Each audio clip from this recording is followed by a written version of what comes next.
Hi, today we're going to talk about the blending pen. The blending pen is like having a marker in every color of ink that you have in your repertoire. It has a paintbrush tip and it has a writing tip. Because it is a double nibbed, you want to store it like this so that your fluid inside stays between both nibs and you don't have to worry about it. It'll always be ready. Today we're going to work with the stamp of the month, which is called Adore You. It's a beautiful stamp.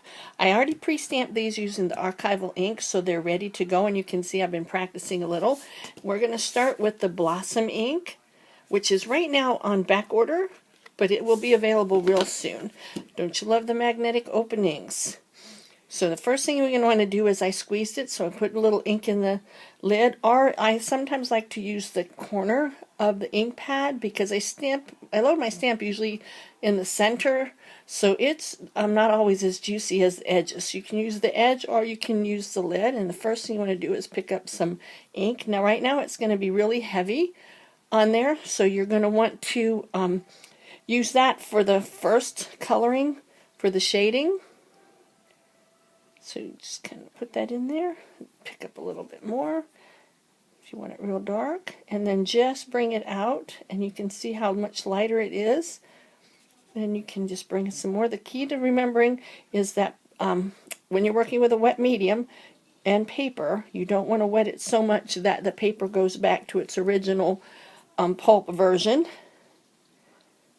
You sometimes will see your paper beginning to get little bumps, and that's called peeling, and you don't want that to happen. So you just want to quickly work with just a little bit of the ink. Just keep coloring, and like I said, if you want, you can bring it from there. Remember, when you first load the blending pen, that's when it's gotten the most ink, so that's when you want to do the dark.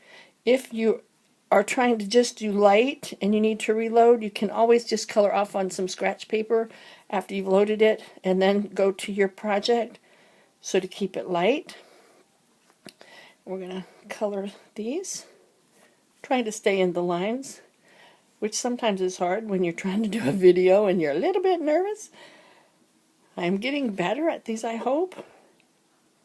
I sure do love making them. Alright, then once you have all your petals done, then you can get your green, which I'm using Willow, and then just wipe it off until it runs clear, and then you're ready to change to your next color. You can either one pick up, and we're going to color in that larger leaf right here.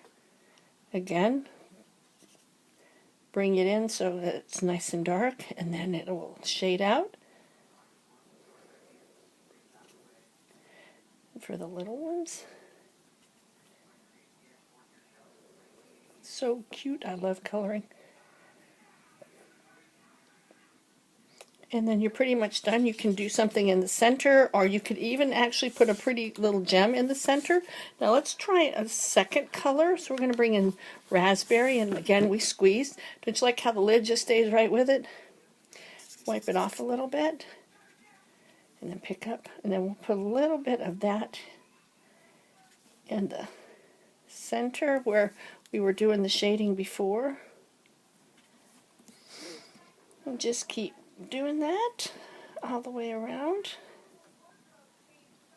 And then you see you've got a nice shaded flower ready for you to cut out and put on a project. And this is the larger one, done the same way. It has some time to dry. As you can tell, with dye-based ink or water-based ink, it will be really bright at first, but as it dries, it'll soak into the paper and become a little more muted.